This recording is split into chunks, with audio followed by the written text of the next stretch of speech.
A primeira igreja bíblica de Araçatuba posta este vídeo para a edificação das pessoas que assistem, mas incentivamos você a sempre frequentar e participar do culto e ministérios em sua igreja local, seguindo a ordem de Hebreus 10, 25, que diz: "Não deixemos de congregar, como é costume de alguns. Antes, admoestamo-nos uns aos outros, tanto mais quanto vedes que vai se aproximando aquele dia." Se pudermos ler juntos Hebreus capítulo 12, versículos 12 a 17. Vai estar aí, mas é bom sempre já abrir sua Bíblia também para poder acompanhar junto. Vamos ler alternadamente? Eu começo, daí a igreja ajuda puxando aí, pastor Newton, né? Ou não sei quem tem um microfone para ajudar a puxar. Não precisa, vocês leram muito bem, mas se quiser, ajuda. Né? Começando com o versículo 12, diz: "Por isso, restabelecei as mãos descaídas e os joelhos trôpegos, e fazei caminhos retos para os pés, para que não se extravie o que é manco, antes seja curado. segui a paz com todos e a santificação, sem a qual ninguém verá o Senhor. Atentando diligentemente, porque ninguém seja faltoso, separando-se da graça de Deus, nem haja alguma raiz de amargura que, brotando, vos perturbe, e, por meio dela, muitos sejam contaminados. Nem haja algum impuro ou profano, como foi Esaú, o qual por um repasto vendeu o seu direito de primogenitura. Todos juntos, pois sabeis também que posteriormente, querendo herdar a bênção, foi rejeitado, pois não achou lugar de arrependimento, embora com lágrimas o tivesse buscado. Eu vou pedir para toda a igreja ler juntos o versículo 14. É o verso que nós vamos enfatizar mais nessa noite.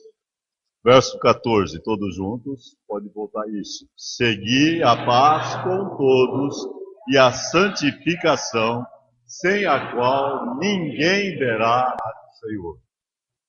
Bondoso Deus e Pai, obrigado pelo tempo tão gostoso que temos de louvor ao Senhor.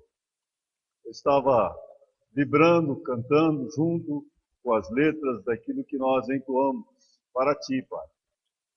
E sabemos que o louvor tem que vir de lábios que são puros também, que são santificados para o Senhor. E nós queremos tanto seguir esta santificação. Queremos tanto mostrar isso em nossa vida, para que outros possam ser atraídos a Jesus. Eu peço, Pai, que se tem alguma coisa que possamos lembrar da mensagem dessa noite, essa seja a ênfase principal, a importância de sermos santos como o Senhor é santo. Oramos em nome de Jesus. Amém. Podem se assentar. O autor de Hebreus agora exorta os judeus crentes a viverem a vida cristã. E ao exortar, ele vai dar uma ênfase muito grande, que está no versículo 14. Segui a paz com todos e a santificação, sem a qual ninguém verá o Senhor. Vemos a importância da santificação. Também nós podemos ver, só para recordarmos, que o assunto corrida vai entrar aqui novamente. Parece que temos um parêntese falando sobre disciplina. Começamos o capítulo 12 falando sobre a corrida. Lembrando que nós temos uma nuvem de testemunhas que está lá torcendo por nós. E todos nós temos que estar envolvidos nessa corrida com o objetivo de vencer. O começo foi quando aceitamos a Cristo como Salvador. O curso é todo o nosso curso até a chegada ali, ou na morte ou no arrebatamento, quando nós encontrarmos com o nosso Senhor. E sabemos que durante toda essa caminhada ou corrida, para alguns de nós já virou caminhada. Como nós falamos, né, os jovens sobem como asas. Os de idade média aí, falei idade média, todo mundo riu, né? Da idade média, que está nos 40 em diante, já estão correndo, mas não estão subindo mais.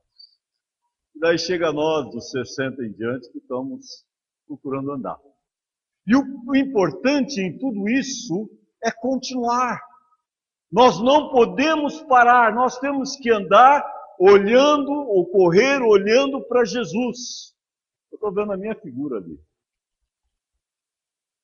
Por causa desse vidro. Mas nós não podemos correr olhando para nós. Nós não podemos correr olhando para as pessoas do lado, olhando firmemente para o autor e consumador da nossa fé, Jesus, o qual, em troca da alegria que lhe estava proposta, suportou a cruz. Não fazendo caso da ignomínia, da vergonha, está sentado à destra do trono de Deus. Estava torcendo por nós. Lembramos do trabalho de Jesus no céu, né? Como advogado e como intercessor. O livro de Hebreus dá tanta ênfase nesse trabalho como intercessor. Por isso também pôde salvar totalmente os que por ele chegam a Deus, vivendo sempre para interceder por eles. E Jesus está lá intercedendo por nós. Como nós falamos, aquela galera toda do capítulo 11 está lá intercedendo, torcendo por nós, para nós continuarmos animados nessa corrida. Depois, vimos domingo a parte da disciplina. E a disciplina é muito importante. Tem a disciplina que nós mencionamos antes, que era a disciplina do atleta, que ele precisa ter uma disciplina física, mental, espiritual.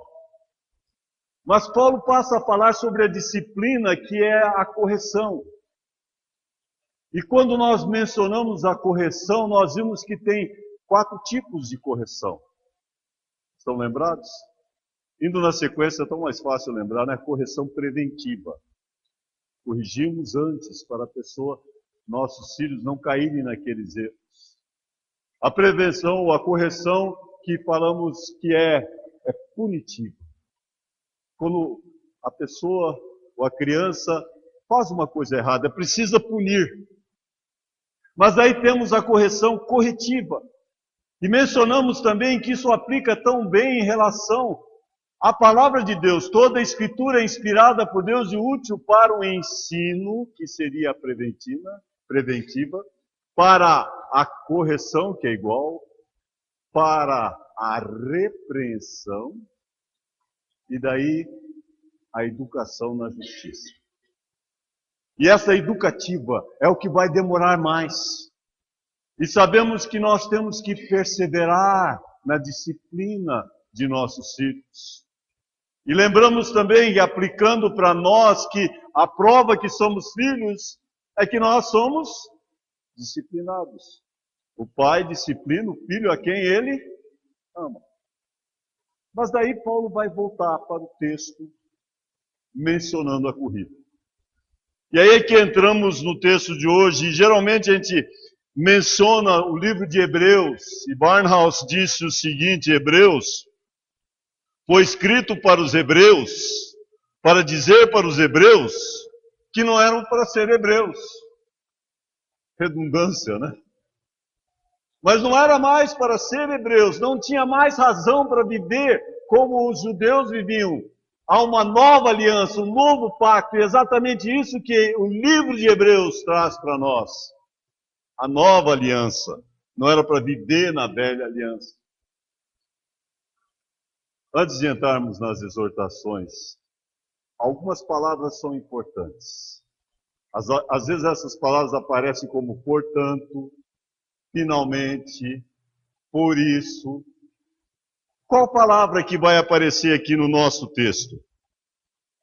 Ao introduzir o assunto de hoje, começa assim: por isso.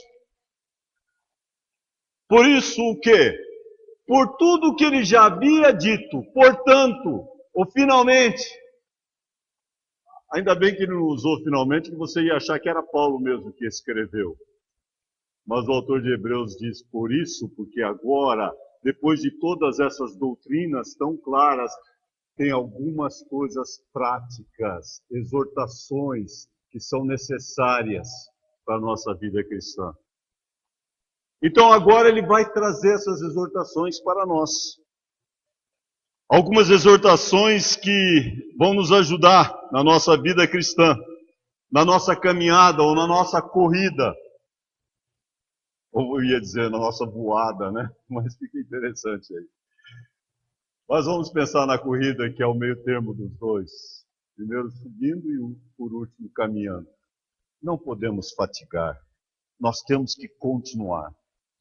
Então, primeira exortação que ele traz para nós. Continuar a correr com determinação. O corredor precisa ter determinação, ele não pode parar, ele tem que continuar a correr com determinação. Quantos aqui correm? Eu sei que tem alguns que correm. Deixa eu ver aqui. Eu vi que o Tiago corre, né? A Gabi corre. Os Tiagos, né? Você também corre, Tiago? Corre de moto é fácil correr, né? Mas, quando você corre, eu nunca fui corredor, mas o corredor de uma maratona, um corredor de distâncias maiores, vamos dizer, não 100 metros, mas de 600 metros, 1.200 metros para frente, a parte mais difícil é a última etapa. Por isso que é coelho que chama. Tem um cara que corre, que puxa, né? Vai correndo, vai puxando, e daí para não sair na frente. Mas ele precisa dosar as suas energias. Para que quando ele chega lá inteiro. Então ele tem que continuar. Mas uma das coisas mais importantes no corredor, ele tem que ter determinação. Se ele for desviado por qualquer coisa no caminho, lembra daquele corredor na Olimpíada que pegaram ele, tiraram, pararam, e ele chegou mais tarde, podia ter ganho aquela corrida. Algo parou ele no caminho. Ele tem que evitar qualquer coisa assim. Porque ele tem que correr com o objetivo de vencer, com determinação. Paulo diz, uma coisa faço, esquecendo as coisas que para trás ficam e avançando. Então ele tem que correr com determinação. E eu não sabia, mas as mãos são muito importantes na corrida. Você está correndo, você tem que estar utilizando as suas mãos também. Verdade, Tiago? Você tem que estar movimentando. Mas na hora que você começa a ficar cansado, a mão também começa a baixar. Você vê um corredor, quando ele está cansado, a mão dele está baixando e o joelho dele está tremendo já. Aí o negócio está ruim. Quando abaixa a mão e o joelho começa a falhar, é difícil de chegar lá. Por isso que Paulo, o autor de Hebreus, notaram o meu erro? O autor de Hebreus vai nos dizer, estabelecei as mãos, não deixe ela ficar caída. Restabelecei as mãos, não fique cansado, continue a correr, não pare. Isso foi tirado lá de Isaías. Querem ver? Isaías 35. Tão bonito. Podem manusear suas Bíblias, mas fica o dedo lá em Hebreus, para poder voltar em seguida. Isaías 35, versículos 1 em seguida. Eu vou ler daqui, porque eu vou destacar até o verso 5. O texto diz assim: o deserto e a terra se alegrarão, o ermo exultará e florescerá como o narciso, florescerá abundantemente. Está falando sobre o futuro, o milênio, o reino de Jesus Cristo. Jubilará de alegria, exultará. Deu-se-lhes a glória do Líbano, o esplendor do Carmelo e do Sarão. Eles verão a glória do Senhor e o esplendor do nosso Deus. Mas agora presta atenção aqui. Vocês estão com a Bíblia aberta? Os verianos têm que verificar, né? Olha isso. Agora que eu quero destacar. Fortalece as mãos frouxas e firmai os joelhos vacilantes. Joelho é coisa séria. Está sabendo também, Júnior? Joelho é coisa séria. Vocês lembram? Eu não conseguia levar... que dificuldade de descer aqui por causa do joelho esquerdo. E o medo dele sair fora de lugar. Agora eu olho naquele elevador e falo, não preciso. Graças a Deus, meus joelhos estão mais firmes. Não dá ainda para correr, mas estão bem mais firmes. Mas uma das coisas mais importantes na corrida são os braços e os joelhos. Por isso que Isaías vai dizer para nós que nós temos que restabelecer, firmar tanto os braços como os joelhos, para nós podermos correr com determinação e vencer. Voltando lá para o nosso texto, então, versículo 12, já falamos de restabelecer as mãos, firmar os joelhos. Eu tinha uma ilustração aqui que eu já contei na igreja. Nas Olimpíadas em Los Angeles. Vocês lembram daquela corredora que chegou por último praticamente? Eu não lembro da foto dela, mas o braço dela já estava aqui, assim. As pernas dela estavam... E ela, com todo aquele esforço, conseguiu chegar lá. Todo mundo aplaudiu. Ela não ganhou o primeiro lugar, mas ganhou em esforço, em determinação, por não ter desistido e chegado até o fim. Irmãos, nós também temos que fazer o mesmo na vida cristã. Nós temos que ter essa determinação para chegarmos até o fim. Mas é interessante também notar que é necessário ficar na raia. Porque o verso 13 diz, e fazei caminhos retos para os vossos pés, para que não extravie o que é manco, antes seja curado. Na corrida, eu vou fazer de conta, e aqui são as raias, aqui está muito apertado. Eu vou colocar 2 desses é uma raia, 2 desses aqui é outra raia, e mais 2 outra raia. Você como corredor, você tem que correr na sua raia. Vocês já ouviram corridas onde um cai para cá e daí de repente cai aquele monte de gente? Quando um sai fora da sua raia, ele corre o perigo de derrubar todos os outros. Fique na sua raia. Fique também na sua raia, olhando sempre para Jesus. Não olhe do lado, não. Não se preocupe com o corredor do lado. E sabe, tem muitos crentes que vivem se preocupando com os outros do lado. Ah, mas ele faz isso, por que eu não posso? Ah, ele come isso, bebe isso, por que eu não posso? Aí vão usando de desculpas baseado naqueles que estão na outra raia. Você tem que permanecer na sua raia. Fazer caminhos retos para os seus pés, para que não tropece o que é manco, antes seja curado. Vocês já viram também que um líder, quando ele cai, derruba todos os outros. A responsabilidade do líder é muito grande. Ele tem que correr, dar exemplo e ficar na sua raia e correr com determinação, não caindo para a raia do outro, para não derrubar os outros. Fique na sua raia. Provérbios 4:25 diz: pondera o caminho dos seus pés, e todo o seu caminhar seja reto. Tome cuidado no seu caminhar. Pessoas estão sempre lhe observando.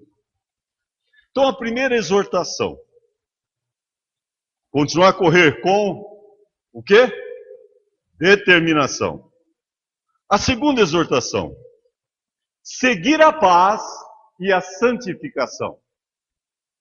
Seguir a paz e a santificação. Quando eu repito duas vezes é porque não mudou ali, né? Seguir a paz e a... Opa, mudou. Santificação. Seguir a paz e a santificação. Irmãos, isso não é meu. Eu compartilhei foi com até quando eu estava estudando, e talvez só o André possa lembrar. Eu sempre entendi esse versículo de uma maneira, e depois que eu vi uma explicação de John MacArthur, eu passei a entender de outra maneira. Não aboli a maneira antiga, mas aprendi uma nova maneira de entender esse verso. Veja se vocês podem aprender hoje também. Seguir a paz e a santificação, sem a qual ninguém verá o Senhor. Deixa eu primeiro falar sobre seguindo a paz. John MacArthur ele explica que seguir a paz é a parte horizontal. Seguir a paz é nós procurarmos a paz com as pessoas. Nós temos paz com Deus, no momento que aceitamos a Cristo como Salvador. Daí nós temos a paz de Deus, que excede todo o entendimento. Mas a paz aqui que está sendo vista é o seu relacionamento com as pessoas.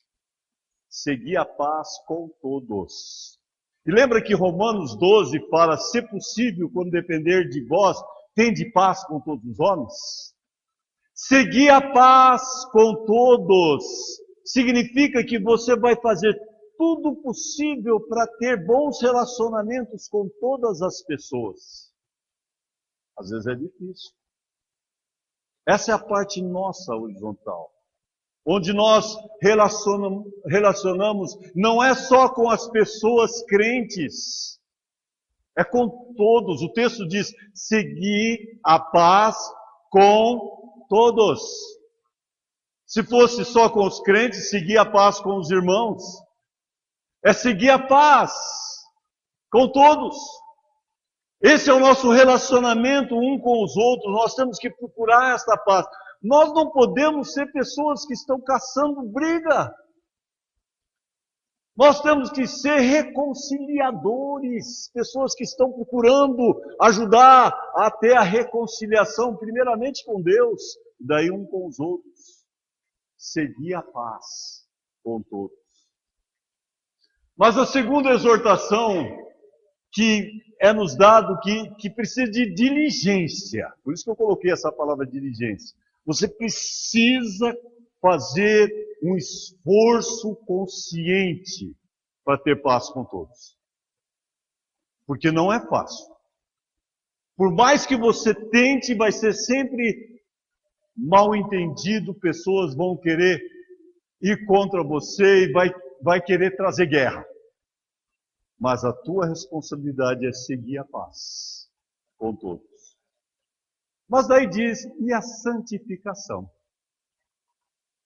E é interessante que Mateus 5 fala que se você não tiver a santificação, você não vai ver a Deus. Por isso que sempre também entendi que seguir a paz é o seu relacionamento com os homens, e seguir a santificação é o seu relacionamento com Deus.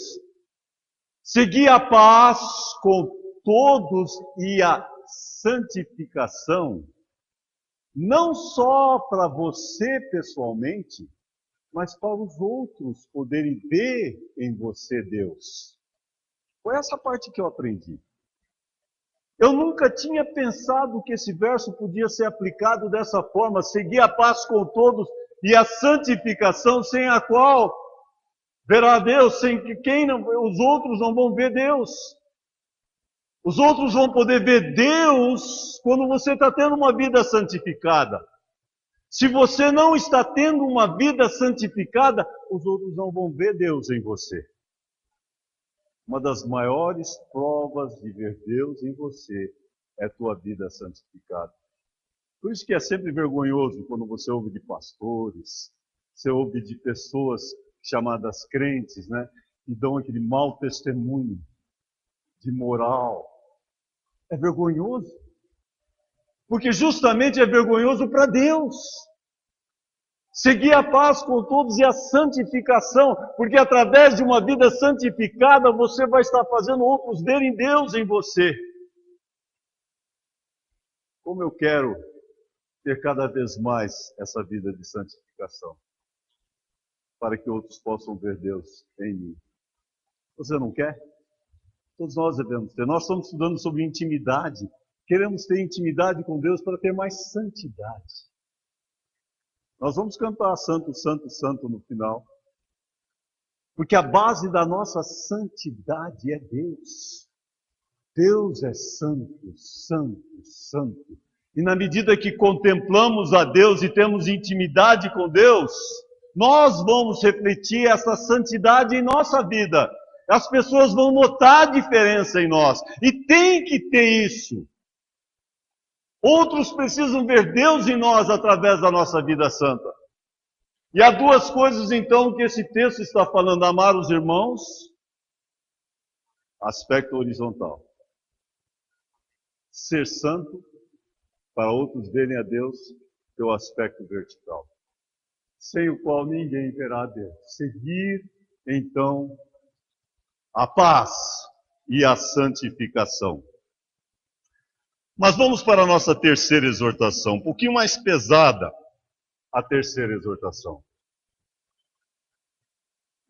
A terceira exortação é cuidar com a amargura e a contaminação. Notem no texto, versículo 14, ou melhor, o 15. Atentando diligentemente. É a segunda vez que usa essa expressão, atentando diligentemente.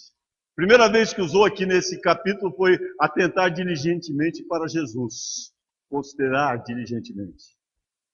Agora ele manda tomar muito cuidado com um problema sério na vida do cristão.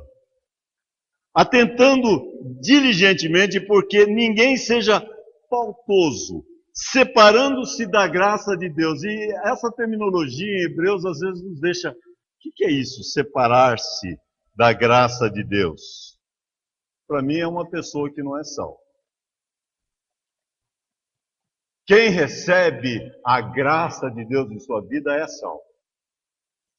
Há pessoas que experimentam ou são iluminados ou têm um gosto da graça, mas não chegam a experimentar na sua vida esta graça. Somente estas pessoas que não experimentaram mesmo a graça de Deus é que vão cair da graça. Por quê? Porque não houve uma conversão verdadeira. São convencidos e não convertidos. São simpatizantes, mas não praticantes. Olha, é um perigo ter isto em nossas igrejas. E sabemos que tem. São os joios que estão no meio do trigo, pessoas que gostam de estar no meio dos evangélicos, gostam de cantar os nossos hinos, são simpatizantes, mas não são praticantes. Tornai-vos, pois, praticantes da palavra, não somente ouvintes. Quem é enganado quando é somente ouvinte? Você mesmo. Enganando-vos a vós mesmos, atentando diligentemente para que não descaiais da graça de Deus. Mas aí vem o problema, a raiz de amargura. A segunda parte do verso 15 diz: nem haja alguma raiz de amargura que brotando vos perturbe e por meio de muitos sejam contaminados.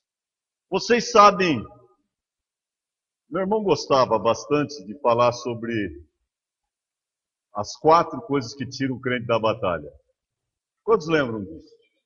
Era sexo, amor pelo mundo,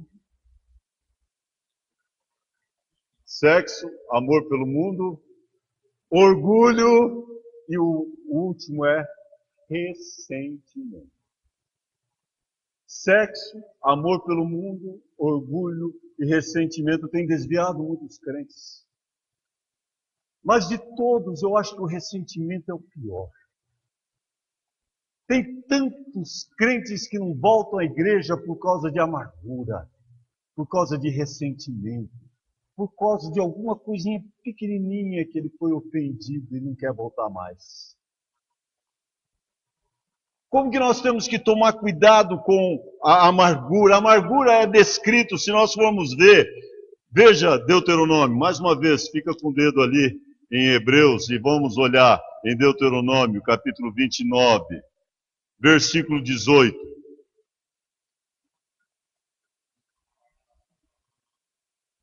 Estou ouvindo as páginas, estou procurando, vou dar um tempo para vocês acharem. Nós falamos em Deuteronômio sobre rebeldia. Filho rebelde era apedrejado. Agora nós olhamos aqui e vemos a amargura. Deuteronômio 29, 18. Amém? Acharam? Eu tenho que fazer vocês procurar mais passagens no Velho Testamento. Amém? Versículo 18. Para que entre vós não haja homem, nem mulher, nem família, nem tribo, cujo coração hoje se desvie do Senhor nosso Deus, e vá servir deuses dessas nações, para que não haja entre vós raiz que produza erva venenosa e amarga.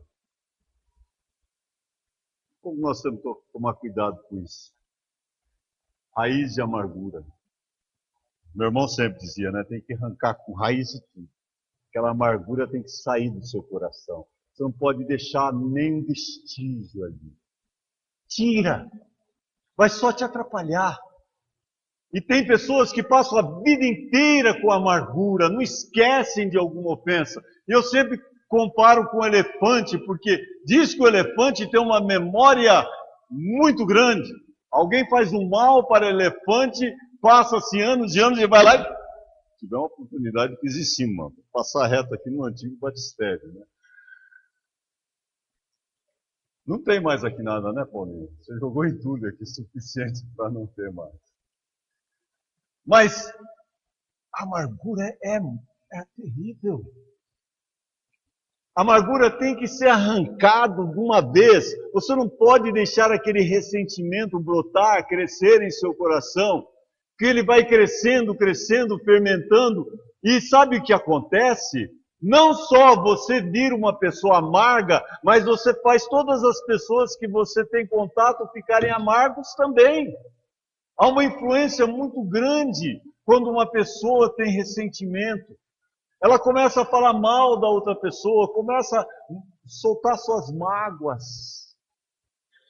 Irmão, se tiver alguma mágoa em seu coração, arranca. Não deixa nenhuma raiz. A mágoa é comparada aqui como idolatria. Tão mal era isso. Tira esse ídolo da sua vida. Mas daí temos um exemplo. Verso 16. Estou caminhando para o fim. Nem haja algum impuro. E agora ele dá outro exemplo. Não vou tomar o tempo de olhar lá no texto do Velho Testamento. Mas vocês sabem que Jacó e Esaú tiveram bastante rixas. E Esaú, ele estava mais preocupado sempre com o estômago dele. Ele vendeu a sua primogenitura por coisinha assim. Aqui usa até um termo repasto. Vendeu o seu direito de primogenitura. Um pratinho de lentilhas. Coisinha mínima. Tudo por causa do seu estômago. Irmãos, tem muita gente que está indo na igreja através de buscar receber bênçãos. Querem só receber bênçãos. Isso é a mesma coisa que pensar em só satisfazer o seu apetite. Você não vem na igreja só para receber bênçãos. Você vem na igreja para louvar o Senhor. Você não vem aqui na igreja para receber, eu quero receber uma bênção especial de Deus. Vai abençoar você, irmão, mas não venha com esse objetivo. É querer comprar Deus. Sabe, quando você faz isso, você está fazendo como Esaú, porque o texto continua dizendo, pois sabeis também que posteriormente, querendo herdar a bênção, foi rejeitado, pois não achou lugar de arrependimento, embora com lágrimas o tivesse buscado. Sabe, ele queria a bênção, mas não queria o relacionamento. E muitas pessoas são assim também ao irem à igreja, querem a bênção, mas não querem a responsabilidade, não querem a intimidade, não querem ter o relacionamento com Deus. Quando tem o relacionamento com Deus, vem bênçãos. Porque nós somos abençoados com toda sorte de bênção espiritual nas regiões celestiais em Cristo, não tem? Tem bênçãos. Mas nós não podemos fazer isso uma moeda de troca.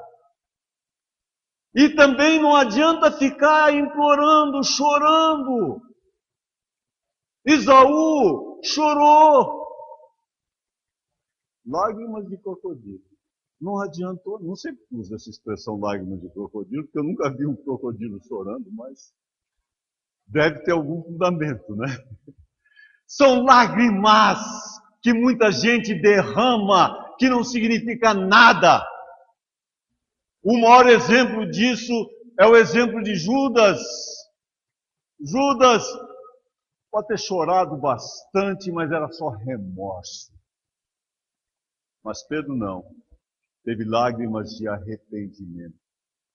Esaú também só teve remorso. E só teve, eu perdi uma bênção, eu perdi o que eu poderia ter. E ficou chorando para querer receber de volta. Mas não adiantava porque ele buscou de maneira errada. Nós temos que saber que o Senhor vai rejeitar quando buscamos de maneira errada. Não adianta, e por isso que 2 Coríntios capítulo 7 fala sobre o arrependimento segundo Deus, a contrição segundo Deus, que vai produzir o verdadeiro arrependimento. Segui a paz com todos. Eu pensei que ia falar mais sobre esse versículo, mas é o verso-chave desse texto.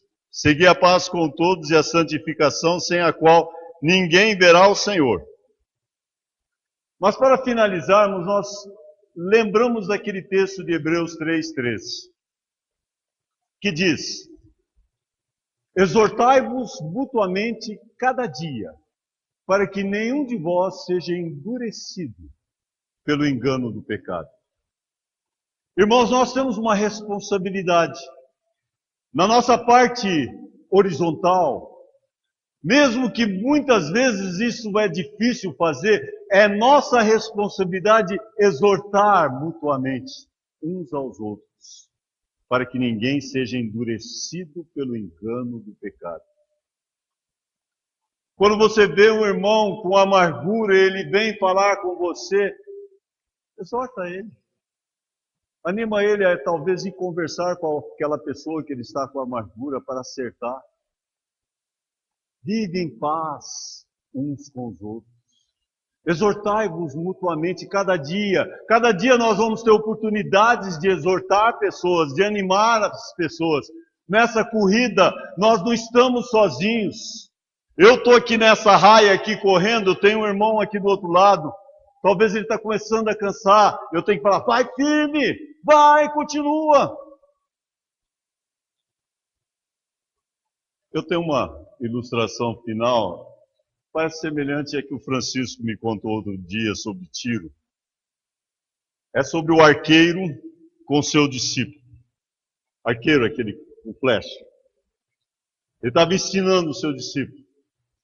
O arqueiro esticava ali seu arco, soltava a flecha e ele acertava cada vez no seu alvo que estava a 30 metros de distância.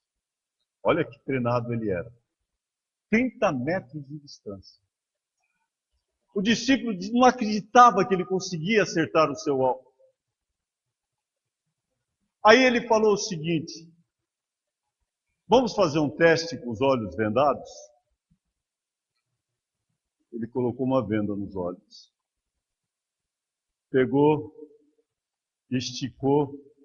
30 metros? Aqui dá 30 metros? Eu estou vendo a cabecinha de alguém lá, não lembro. Acertei no Rian. É que a minha vista é ruim. Para você poder atirar também tem que ter a vista boa, né? Foi isso que o Francisco me falou. Mas ele atirou com os olhos vendados e errou. Errou tremendamente. E o discípulo falou: mas eu pensei que depois de todos esses anos treinando, que você seria capaz de pelo menos chegar perto. O arqueiro então disse: você nunca pode ter os seus olhos vendados quando você quer acertar no alvo. Você tem que poder enxergar o seu alvo. Irmãos, nós não podemos correr com os olhos vendados. Nós temos que correr olhando para Cristo, olhando firmemente para o autor e consumador da nossa fé. É Ele o nosso exemplo supremo.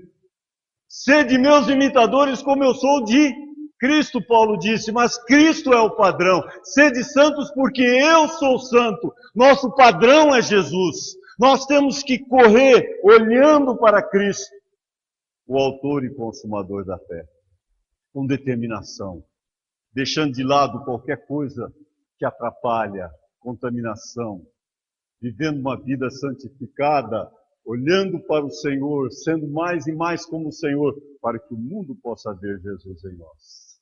Amém? Bondoso Deus e Pai, eu peço que o Senhor aplique essa mensagem, tanto para mim, que foi uma bênção, como também para toda a nossa igreja. Como nós queremos ser um exemplo para os outros.